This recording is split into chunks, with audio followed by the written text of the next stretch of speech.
Құмай ұясы. Сауыр мен Сайхан тауларын қақ жарып ағып жатқан өзеннің бойында құз жартас бар. Мұнда алық құс ұясының орны жатыр. Әбден сарғайып, көнеріп кеткен үлкен ағаш бұтақтарынан және шөп қалдықтарынан жиылған ұяны халық Құмай ұясы деп атайды. Ұя осындай үлкен болғанда, Құмайдың өзі қандай болды екен, деп таң қалады жұрт. Ел арасында осы ұя туралы мынадай аңыз бар көрінеді. Ерте заманда Малай деген қойшы болыпты.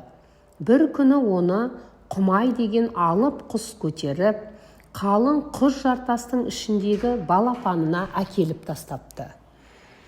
Енді Малай құс әкеліп берген аң, мал етін құстың балапанымен бірге жеп күн көреді.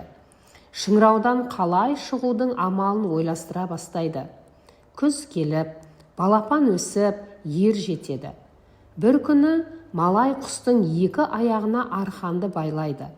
Өзі сол арқанға асылып жатады. Біраздан соң енесі келіп, балапанын ертіп жоғарыға көтеріледі. Арқанға белінен асылып жатқан Малай да бірге ұшады. Екі Құмай қатар ұшып, Сайхан тауының басына қонады. Малай болса, құстың аяғындағы арқанды шешіп қала береді. Құмайлар ұшып кетеді. Осылай бір жаз жоғалып кеткен Малай еліне оралады. Оны көрген жұрт тапқырлығына риза болады. Малай, тасқа түсуің қалай? Деген мәтел осыдан қалған екен. Оқыған Гүлбибі Әбусайылқызы.